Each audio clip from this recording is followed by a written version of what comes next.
मेरा नाम रुद्र जादव है। और इस मूवी की बात करें तो फिर से कैसे बनेगा?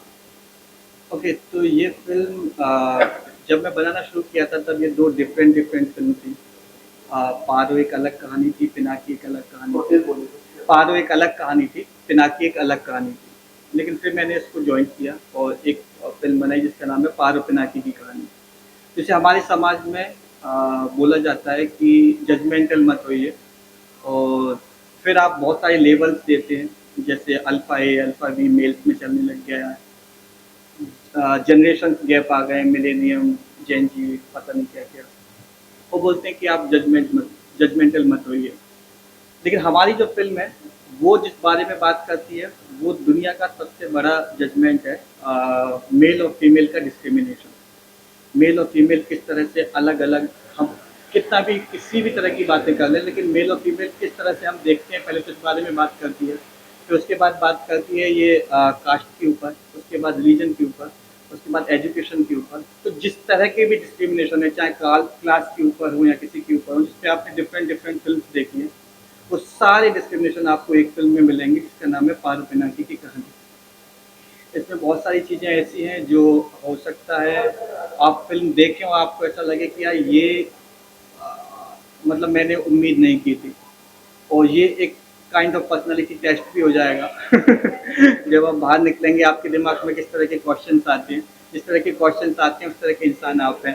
तो वो उस तरह की फ़िल्म हमने बनाई है। देखिए, प्लीज़ देखिए। इसी तरह आपसे जानना चाहेंगे कैसा रहा एक्सपीरियंस फिल्म में आपको? बहुत अच्छा एक्सपीरियंस था। आई थिंक जो दो सेंसिटिव मुद्दे जो जॉन सर ने उठाए हैं इस फिल्म के, उस पर बहुत कम लोग बात करते हैं और लोगों को बात करनी चाहिए उस बारे में। आप इग्नोर करके आगे बढ़ जाते हैं। तो हम अपनी इस फिल्म के ज़रिए लोगों को बहुत इंटरटेनिंग तरीके से, बहुत ही थ्रिलिंग तरीके से वो मैसेज पहुंचा रहे हैं, ताकि वो उनको ये ना लगे कि हम उन्हें ज्ञान दे रहे हैं या हम उन्हें किसी तरीके की कोई डॉक्यूमेंट्री दिखा रहे हैं। एक लव स्टोरी के ज़रिए दो बहुत प्यारे मुद्दे इस देश के सर ने उठाए और बहुत ही प्यारे तरीके से उसे दर्शाया है। तो मुझे बहुत उम्मीद है कि लोगों को ये फ़िल्म पसंद आएगी और ये फ़िल्म ख़त्म होने के बाद जब आप थिएटर से निकलेंगे तो आपके दिमाग में बस बस जाएगी और एक सवाल आप खुद से करना शुरू करेंगे। और I think that was the idea of the film. Sanjay के साथ कैसे केमिस्ट्री संजय सर के साथ आपकी? बहुत अच्छी केमिस्ट्री, बहुत कोऑपरेटिव को एक्टर है वो और ही इज़ वेरी एक्सपीरियंस। उन्हें काफ़ी कुछ पहले से पता है, वो मेरे पहले से ही इंडस्ट्री में है और बहुत सारा काम उन्होंने किया हुआ है। तो उनकी जो अंडरस्टैंडिंग थी कैरेक्टर को लेके वो काफ़ी ज़्यादा हेल्प की मुझे भी, क्योंकि आपका जब बॉन्ड अच्छा होता है को एक्टर के साथ तो आपकी परफॉर्मेंस अच्छी निकल के आती है। तो I think that is very very important कि यू गेट अ गुड को एक्टर विद यू। आपकी प्रोफाइल की बात करें इसमें क्या क्या किया आपने, आपकी डेब्यू शुरुआत? मैंने पहले मुल्क में काम किया था अनवर सिन्हा जी के साथ, उसमें ऋषि कपूर जी, तापसी पन्नू, नीलम गुप्ता जी, काफ़ी बड़े नाम थे उस फिल्म में। वो मेरा पहला ब्रेक था। उसके बाद हम पारो पिनाकी की कहानी के साथ आपके सामने आए हैं और उम्मीद करते हैं कि वो पसंद आया। कितनी उम्मीदें हैं इस फिल्म से आपको? हमें इस फिल्म से उम्मीद देखिए, किसी फिल्म का फ्यूचर तो कोई भी नहीं डिसाइड कर सकता, कब क्या चल जाए ये हमें पता नहीं। इसका तो फ्यूचर ऑडियंस ही डिसाइड करेगी और वो हमें 6 फरवरी को पता चलेगा। तो हमने कोशिश की है पूरी ईमानदारी से चीज़ों को दिखाने की और आप तक पहुंचाने की। अब आपकी बारी है कि आप देखें और फिर आप बताएं। लेकिन मैं एक एक चीज़ मैं बोलना चाहूँगा, एक चीज़ मुझे ये बोलना था कि पिछले 10 साल में जितनी भी फ़िल्म बनी है, जितना भी आपने सिनेमा देखा है, आपने इस तरह की परफ़ॉर्मेंस नहीं देखी होगी, इस तरह की परफ़ॉर्मेंस संजय ने, इशिता ने और हनुमान ने दी है। इसके लिए मैं पूरी तरह से श्योर हूँ कि आप जब फ़िल्म देखने जाएँगे तो आपको एक ऐसी परफ़ॉर्मेंस और ऐसे उभरते हुए स्टार्स दिखेंगे, जिसको आप इग्नोर नहीं कर पाएँगे। all because of और this is the reality. आप एक Story is कैरेक्टर the बने thing. इसी बात में। हाँ, तो उसके बारे में क्या कहना चाहोगे? कैसे केमिस्ट्री दोनों की रही है? हमारी केमिस्ट्री अच्छी है। इशिता को मैं पहले से जानता हूँ। उसके बाद जब एज एन एक्ट्रेस को मैंने सेट पे देखा तो मुझे लगा कि ओ ये तो मतलब जब एज एन एक्ट्रेस सेट पे उतरती है तो एक कमाल है। यस। हनुमान इस फिल्म के कास्टिंग डायरेक्टर है, तो इस फिल्म में लाने वाले, इस फिल्म से जोड़ने वाले मुझे हनुमान सोनी है, क्योंकि उन्होंने सबसे ज़्यादा मुझे पिच किया डायरेक्टर सर के सामने और जैसा कि आप फिल्म में देखेंगे मेरा लुक काफ़ी अलग है। तो उसका रिस्क रुद्र जडौन सर ने लिया, जो मुझे ऐसा लगता है कोई लेने की हिम्मत इतनी नहीं रखता है, क्योंकि हर किसी को ऐसा लगता है कि कन्विंसिंगली जो कैरेक्टर दिख रहा है हमें वही कैरेक्टर दिखाना चाहिए। So I would really appreciate him for doing that, and I really thank him for giving me that opportunity. Director साहब जानना चाहिए एक लाइन में स्टोरी क्या है? ओके, लव स्टोरी है, जैसे आप देखते हैं हीरो रांझा, लैला मजनू, और जो किस तरह से एक जुनून के साथ लैला ने हीर के साथ अपना प्रेम, अपना इश्क निभाया था, ऐसे ही पारो पिनाकी एक दूसरे से निभाते हैं। बाकी सारी चीज़ें जो आपको फ़िल्म में देखने को मिल रही हैं, वो सिर्फ़ और सिर्फ़ आप कह सकते हैं कि हमारे समाज का पार्ट है। इनका कहीं न कहीं आप एक राजनीति से जुड़े हैं आपके पापा संजय सिंह, तो इस फ़िल्म में कितना हाथ है?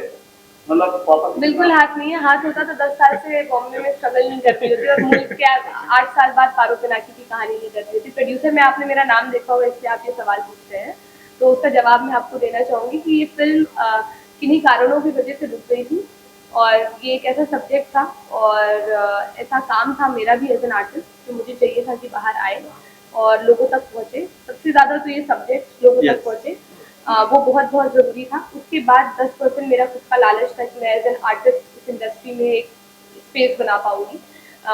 तब वहाँ पे मैं ऑन बोर्ड आई और मैंने इस फिल्म को कंप्लीट किया। हमने एक स्क्रीनिंग रखी, हमें अच्छा रिस्पॉन्स मिला तो हमने थिएटर जाने का सोचा और तब संजय साथ में को प्रोड्यूसर आए और हम अब दोनों साथ मिलके इस फिल्म को थिएटर तक ले जा पा रहे हैं। तो ये सबकी कलेक्टिव मेहनत है, मेरे पिताजी की अकेली मेहनत नहीं। किन शहरों में रिलीज़ कर रहे हैं सर ये? सारे शहरों में ऑल ओवर इंडिया, साउथ को छोड़ के बाकी ऑल ओवर। पंजाब और दिल्ली में तो आपकी बल्ले-बल्ले होगी। हाँ, पंजाब और दिल्ली में देखिए जहाँ आपकी अप्रोच होती है वहाँ पे आपकी बल्ले-बल्ले तो होगी, जहाँ नहीं यूपी में भी होगी, बिहार में भी होगी, पूरा देश हमारा है, हमारे हर जगह बल्ले-बल्ले होगी। आखिरी सवाल, ये जो मूवी है एक मैसेज देती है, सफाई वाले जिसको हरिजन बोलते हैं, उसको एक और किसी से भी बोल सकते हैं, तो ये कहीं-कहीं पार्लियामेंट में दिखाई जाएगी मूवी, आपको लगता है? हमने ऑलरेडी सारे पार्लियामेंट्रीज को ऑलमोस्ट दिखाई है और उनका बहुत अच्छा फीडबैक हुआ। इनफैक्ट हमारे एक पार्लियामेंट्री अशोक मित्तल जी हैं, उन्होंने राज्यसभा में ये मुद्दा उठाया, उन्होंने इस बारे में बात की और उसके बाद हमने एक न्यूज़पेपर में एक आर्टिकल पढ़ा था जहाँ पे फीवर क्लीनर्स के लिए एक SIP गवर्नमेंट लॉन्च करने वाली है। तो वी थिंक दैट कि वो हमारे स्क्रीनिंग के बाद हुआ। अगर ऐसा हुआ तो हम बहुत बहुत प्राउड हैं। मुझे ऐसा लगता है हम as a film already success पा चुके हैं अगर ऐसा हमारी वजह से हुआ है। Thank you. हाय, मैं संजय बिश्नोई हूँ। मैं पारो पिनाकी की कहानी का एक्टर और प्रोड्यूसर हूँ। मैंने इशिता सिंह के साथ मिलकर ये फिल्म प्रोड्यूस की है। ये एक लव स्टोरी है, एक नाली साफ करने वाले और एक सब्जी वाली लड़की की, जो एक ट्रेन के बाथरूम में स्टार्ट होती है। और ये उन लोगों की कहानी है जिनकी सिर्फ ज़रूरतें होती है और अगर वो सपने देखने की कोशिश करते हैं, जैसे प्यार करना, उसका क्या हश्र होता है, उसके बारे में ये कहानी है। इस कहानी में हमने एक समाज में जो एक प्रथा है पारो नाम की, जिसमें लड़कियों को शादी के नाम पर इलीगली ट्रेड किया जाता है, उस पर भी मुद्दा उठाया है। नाली साफ़ करने वालों की सेफ्टी, उनकी डिग्निटी, उनको क्या क्या चैलेंजेस आते हैं। और ये कमाल की लव स्टोरी है। इसमें बहुत अच्छे म्यूज़िक है, बहुत अच्छे गाने हैं। कबीर कैफ़े करके एक म्यूजिशियन है, ब्रिटो खंगचन, उन्होंने 2-3 गाने रिक्रिएट करे हमारे लिए, चरखा, चन कित्था और एकला चालो रे, और विक्की कलेर के 2 ओरिजिनल गाने भी है। सो सब कुछ है, मसाला है, सस्पेंस है, it's a great love story. Please come and watch it. Film बहुत ही इंटरेस्टिंग था, ट्रेलर वगैरह, और बताएं फिल्म कहाँ से हुई और फिल्म में जो जा रही है। फिल्म के ट्रेलर को काफ़ी तारीफ मिल रही है और गानों को भी काफ़ी तारीफ मिल रही है। फिल्म हमने पुणे के कुछ एरियाज़ में शूट की है। ये बहुत ही इंटीमेट क्रू था, बहुत ही छोटे बजट में हमने शुरुआत की थी, बहुत सारे लोगों से हेल्प लेकर ये फिल्म बनाई है। तो हमारा चैलेंज ये है कि हमारे पास बहुत तरीके के मार्केटिंग के पैसे नहीं है, तो हमें सिर्फ हमारे प्रोडक्ट पर भरोसा है, हमारे ट्रेलर पर भरोसा है। और अभी पार्लियामेंट में एक स्क्रीनिंग भी हुई थी दिल्ली में, जिसमें बहुत सारे सब पार्टीज़ के नेता आए थे। पार्लियामेंट में भी हमारी फिल्म का डिस्कशन हुआ है। उसमें बोला गया है कि हमें जो नाली साफ़ करने वाले लोग हैं उनकी सेफ्टी के बारे में सोचना चाहिए। तो वो हमारे लिए बहुत गर्व की बात है कि ये फिल्म देश के अलग अलग हिस्सों में, कल ही हमने पंजाब गवर्नमेंट के साथ स्क्रीनिंग की है, आने वाले दिनों में हम हर गवर्नमेंट के साथ स्क्रीनिंग करेंगे। कल की जो हमारी प्रीमियर है उसमें महाराष्ट्र गवर्नमेंट के बहुत सारे डिग्नेटरीज आ रहे हैं। सो हमारी आशा ये है कि इस फिल्म के बारे में डिस्कशन हो, लोग बात करें और जो लोग नीचे के तबके से आते हैं उनकी ज़िंदगी बदले। संजय जी, जैसे मोदी साहब सफाई अभियान पे सफाई करने वाले को जोड़ देते हैं, यस, इनको एक दर्जा दिया जाए, इनको सफाई कर्मी ना कह के उसको नाम दिया जाए। यस। तो इस फिल्म को लेकर क्या उम्मीद है आपको? इस तरह की फिल्म कैसे ध्यान में आए कि इस तरह की फिल्म बनानी है? हमें ये था कि समाज का एक इम्पॉर्टेंट मुद्दा है जिसको हम बहुत आसानी से इग्नोर कर देते हैं। वैसे भारत में आप नाली में उतरना ये बैन है, मैनुअल स्कैवेंजिंग बैन है, लेकिन फिर भी बहुत सारी नीची जात के लोगों को ये करना पड़ता है। और उन पे ये प्रेशर होता है, बहुत कम पैसों में उनको ये काम करना पड़ता है, बैन होने के बाद में भी। तो बहुत सारी जो हमारी लीगल अथॉरिटीज़ है उनको अच्छे से काम करने की ज़रूरत है, इनको सेफ्टी किट देने की ज़रूरत है, उनको डिग्निटी देने की ज़रूरत है। तो हमारी आशा ये है कि फिल्म के माध्यम से अगर कोई बात हो और लॉ मेकर्स, पॉलिटिशियंस, सारे state governments, all it's all party discussion and an issue जो समाज में उठना चाहिए और इसमें सुधार होना चाहिए। ये कहानी रुद्र जादौन ने लिखी है। वो इंडस्ट्री में बहुत सालों से हैं, अनुभव सिन्हा सर के साथ उन्होंने बहुत सारा काम किया है, बहुत फिल्मों में। बहुत ही कमाल के राइटर डायरेक्टर हैं। उनकी ये कहानी है, उन्होंने एक दो मुद्दों को जो बहुत ही सीरियस मुद्दे हैं उनको एक एंगेजिंग तरीके से एक लव स्टोरी में कन्वर्ट किया ताकि जनता जो आए उनको मज़ा भी आए फिल्म देखने में। जिस तरह से मुन्ना भाई MBBS है, तारे ज़मीन पर है, सैराट है, आप एंटरटेन होते हो और जो सामाजिक मुद्दा है या जो सीख है वो आप घर लेके जाते हो। तो हमारा इरादा किसी को बोर करने का नहीं था, तो इसलिए हमने बहुत सारे गाने हैं फिल्म में, इससे suspense story also, there are lot of fight sequences, so very interesting setup he has created. Thank you. सच्चाई ये है कि इस फिल्म में मैं एज एन एक्टर आया था और बिना पैसे के आया था। बहुत सारे लोगों ने फ्री में काम किया इस फिल्म के अंदर, लेकिन एक स्टेज पर आकर ये फिल्म रुक गई थी और हमें इसको रिलीज़ करने के लिए पैसे नहीं थे। तो मैंने और इशिता ने मिलकर इस फिल्म को प्रोड्यूस करने का बीड़ा उठाया।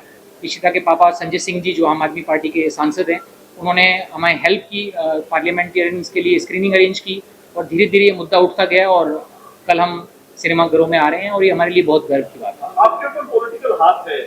पॉलिटिकल हाथ नहीं बोलेंगे, लेकिन मैंने ये सुना और समझा है कि जब आपके पास मुद्दा अच्छा होता है, और संजय सिंह जी 7-8 साल से इशिता इस इंडस्ट्री में है, उन्होंने मुल्क की है, लेकिन इससे पहले उन्होंने कभी किसी फिल्म को सपोर्ट नहीं किया। इस फिल्म को सपोर्ट इसलिए मिल रहा है क्योंकि एक सामाजिक मुद्दा है, एक नाली साफ करने वाले की कहानी है और ऑल पार्टी के नेता लोग आ रहे हैं इस फिल्म को देखने के लिए और इस पर बात करने के लिए। और ये अच्छी बात है, पॉलिटिकल हाथ होना चाहिए ऐसी फिल्मों में। ऐसी फिल्मों पे पॉलिटिकल हाथ नहीं होगा तो किन पे होगा?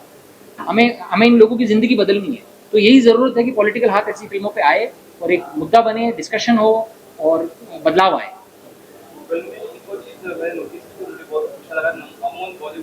फिल्मों में एक्टर को देखते तो बहुत बड़े घराने का दिखाते हैं, हीरोइन को भी दिखाते हैं, उस तरह का। यहाँ एकदम आप एकदम जो नॉर्मल लोग हैं एकदम या गरीब है उनकी बात करें, उनकी आवाज़ दिखा रहे हैं। बिल्कुल, यस, क्योंकि हमें इस बात का एहसास था कि अगर हमें ये मुद्दा उठाना है, आप इशिता को देखेंगे तो समझ जाएंगे, वो बिल्कुल भी वो नाली मतलब सब्जी वाली बनी है और बहुत ही अलग है रियल लाइफ में। और मुझे भी नाली में उतरना पड़ा तो मैं उतरा, मैं गटर में उतरा। 10 दिन तक हमने नालियों में शूट किया, इशिता ने सब्जी मंडी में शूट किया, रियल लोगों के साथ शूट किया। तो हमारा मुद्दा ये था कि अगर हमें इस कहानी को आगे लेके जाना है तो ये ऑथेंटिक होनी पड़ेगी और सच्चाई से हमें इसको दिखाना पड़ेगा। क्या सीखा आपने जिससे आपने ये एकदम ग्राउंड वर्क किया है? बहुत कुछ हमें पता चला कि हमारे पास कितनी एडवांटेज है और हम कितनी शिकायतें करते हैं। और जो लोग सच में गरीब है और जो लोग सच में तकलीफ में है, वो किन किन हालातों में काम कर रहे हैं और उनके पास उनके काम की इज्जत भी नहीं है। पैसा तो छोड़िए, सेफ्टी छोड़िए, वो सब तो बहुत दूर की बात है। तो बहुत कुछ सीखने को मिला कि उन लोगों की ज़िंदगी कैसी होती है और हमें मौका मिला इस कहानी को आगे तक लाने का। और हम कोशिश करेंगे, फिल्म थिएटर में भी नहीं चलती है तो और तरीके से रास्ता ढूंढेंगे, इस फिल्म को एक समाज में जगह दिलाएंगे। यही है कि आप ट्रेलर देखिए और अगर आपको ट्रेलर पसंद आता है, गाने पसंद आते हैं फिल्म के, तो प्लीज़ सिनेमा हॉल में जाकर ये फिल्म देखिए। हम आपके लिए गटर में उतर गए, आप सिनेमा हॉल में आ जाइए बस। यदि आप आम परिवार से नहीं है बट फैमिली से नहीं है, इतना बड़ा आपने स्ट्रगल मतलब किया है, ये रिस्क उठाई? रिस्क तो कोई भी फिल्म बनाना या कुछ भी काम करना रिस्क ही होता है। मैं नहीं बोलूँगा कि बहुत बड़ा रिस्क है। हमने कोशिश की है कि हम एक अच्छी कहानी बताएं और किसी भी काम को करने के लिए आपको रिस्क तो उठानी ही पड़ती है। और हमने पूरी प्लानिंग के साथ ये काम किया था कि हम लोगों की हेल्प लेंगे। बहुत सारे लोगों ने मिलकर हमें हेल्प भी की और इस कहानी को, ये कहानी इंपॉर्टेंट है इसीलिए। तो गवर्नमेंट से आपको सब्सिडी मिली इस बारे में, जैसे कहा जाता है कि मुद्दे को लेकर जो रहता है? नहीं सर, हमने कोशिश भी नहीं की और बहुत छोटे टाइम में ये फिल्म शूट हुई है और हमें इस बात का मौका ही नहीं मिला। उससे पहले हमें हेल्प मिल गई, बहुत सारे NGOs, बहुत सारी गवर्नमेंट्स ने हमें हेल्प करना शुरू कर दिया। तो हम खुश हैं कि हम आज यहाँ तक पहुँच पाए हैं। आने वाली क्या उम्मीदें इस मूवी से आपको? बहुत सारी उम्मीदें हैं। ट्रेलर को आप देख लीजिए, कितनी तारीफ मिल रही है। हमारे गाने ऑलरेडी यूट्यूब पे ट्रेंड कर रहे हैं, मिलियंस में व्यूज़ हैं। सो बहुत सारे लोग हमें सपोर्ट कर रहे हैं, बहुत सारी कॉलेजेस में जहाँ गए लोग सपोर्ट कर रहे हैं। तो हमें बहुत आशा है धीरे धीरे इसका एक रास्ता बनेगा, लेकिन हम बहुत कॉन्फिडेंट है कि सवाल, ये फिल्म जिस टॉपिक पे आप बता रहे हैं, मुझे लगता है इसको टेक्स्ट भी करेंगे आप? कोशिश हम करेंगे। अगर ये हो जाती है तो सबका भला है, इसमें कोशिश करेंगे। Thank you. सो मेरा नाम हनुमान सोनी है और मैं राजस्थान बीकानेर के पास एक गांव है शेरपुरा, वहाँ से बिलोंग करता हूँ। और इंडस्ट्री में पिछले 8 साल से हूँ। मेरा काफ़ी काम पहले आ चुका है। द ब्रोकन न्यूज़ करके सीरीज आई थी Z5 पे, उसमें था जयदीप अलाउट के साथ में। लेकिन अभी रिसेंट रंगीन करके एक शो आया था अमेजोन प्राइम पे, उसमें मैं विनीत कुमार के साथ में था। एंड एज अ फिल्म मेरी पहली फिल्म है। सर इस फिल्म में क्या नाम है जिसके बारे में बात कर रहे हैं हम? ओके, सो मेरे किरदार का नाम है अनवर, जो जिस लड़की की शादी होती है, जिसको खरीद के लाया जाता है, वो मैं ही हूँ। कैसा एक्सपीरियंस रहा संजय जी के साथ आपका, और जो हीरोइन है उसके साथ में, और आपका पूरा किरदार क्या है? एक्सपीरियंस बहुत अच्छा रहा क्योंकि दोनों बहुत कमाल के आर्टिस्ट हैं। और जब दोनों से मैं पहली बार मिला था और जिस तरीके से हमने कैरेक्टर का डिस्कशन किया था, और जो लड़की का पार्ट इशिता सिंह ने निभाया है, मतलब जैसी वो दिखती है और जैसा उसने किरदार पकड़ा है, वो अपने आप में ही एक बड़ी बात है। एंड संजय ने जो पहले काम किया है और इस किरदार को जिस तरीके से उसने अपने आप को तैयार किया है, वो कमाल था। एंड एज एन एक्टर हम दोनों ने स्क्रीन शेयर की है, क्योंकि इशिता का मैं हस्बैंड बना हूँ और संजय वैसे देखा जाए तो मेरा दुश्मन है, क्योंकि मेरी पत्नी का उसके साथ अफेयर चल रहा है। तो यस, तो एक सब्जी वाली और सफाई वाली की कहानी है। हाँ, एक सिविल क्लीनिंग वाले लड़का और सब्जी बेचने वाली लड़की की कहानी है, जो दोनों एक दूसरे से प्यार करते हैं। और लड़की को कम पैसों में उसके फादर होते हैं जो बेच देते हैं, और बेच के, जैसे आजकल छोटे शहरों में, कस्बों में ये चीज़ें बहुत सालों से होती जा रही है, जिस पे आवाज़ बहुत कम लोग उठा रहे हैं। तो आई थिंक ये मुद्दा पहली बात तो बहुत अपने आप में बहुत अच्छा है, क्योंकि ऐसा देश में कई सालों से हो रहा है। और उसी मुद्दे को हमने बड़े ध्यान से आगे बढ़ाया है, मनोरंजन के साथ में वो बात कही है जो हम सबको कहनी चाहिए। तो लड़की इसी तरह के साथ कैसे केमिस्ट्री हुई आपकी? बहुत अच्छा एक्सपीरियंस था एज ए ह्यूमन, जिस तरीके से उसने उस कैरेक्टर को पकड़ा है। अरे चुप! कोई बात नहीं, कोई बात नहीं। जिस तरीके से उसने उस किरदार को पकड़ा है, जहाँ से वो बिलोंग करती है, और एक सब्जी बेचने वाली लड़की का किरदार उसने पकड़ के जो निभाया है, वो अपने आप में बहुत बड़ी बात है। इस फिल्म से क्या उम्मीद है आपको वाले साथ? उम्मीद बहुत ज़्यादा है, क्योंकि हमने बहुत ईमानदारी से, दिल से, सारी मेहनत से फिल्म बनाई है, क्योंकि हम चाहते हैं कि इस मुद्दे पे हर कोई बात करे। वैसे बात करते हैं, लेकिन मीडिया में या इस बात को इतना बढ़ा चढ़ा के नहीं बताया जाता है, इस मुद्दे को इतना आगे नहीं लाया जाता है। तो बहुत सालों से हम सुन रहे हैं कि अच्छी फिल्में नहीं आ रही, तो ये बहुत अच्छी फिल्म है, और उम्मीद करता हूँ हम सबको, आप सब जितने भी लोग हो, बहुत अच्छा लगेगा। फिल्म जो है ड्रॉप कर दी गई थी, संजय जी ने बताया, मैंने और इशिता ने फिल्म को आगे बढ़ाया फाइनेंस के मामले में। यस, सो जो पहले लोग थे इस फिल्म में, वो फिल्म बनने के बाद उन्हें लगा कि शायद ये जैसी फिल्में आ रही है, जिन फिल्मों में एंटरटेनमेंट है, गाने हैं, मार-धाड़ है, वो सब नहीं था, क्योंकि एक मुद्दे को हम आगे लेके चल रहे हैं। तो उन्होंने उस फिल्म को छोड़ दिया। फिर इन दोनों को लगा कि ये फिल्म बहुत अच्छी है, और जब डायरेक्टर के साथ हम लोग बैठे, वापस टीम बैठी, और हमें लगा कि इस फिल्म को एक अच्छे लेवल पे लेके जाया जा सकता है, तो फिर इन दोनों ने बहुत मेहनत की है, और बहुत मेहनत के बाद हम लोग आज यहाँ पहुँचे हैं। और कुछ कहना चाहेंगे मूवी के बारे में? मूवी के बारे में इतना ही कहना चाहता हूँ कि परसों लग रही है 6 तारीख को, और जितने ज़्यादा लोग हो सके, आप लोग मीडिया से हो, इस फिल्म को जितना ज़्यादा प्रचार कर सके, जितनी ज़्यादा से ज़्यादा लोगों तक पहुँचा सके, क्योंकि आपको देखने के बाद इस फिल्म की 2 कहानियाँ हैं। एक कहानी वो है जो हमने देखी है, एक कहानी वो है जो आप इसको लेकर साथ में जाओगे। तो यही उम्मीद है कि ये कहानी बहुत अच्छी लगेगी।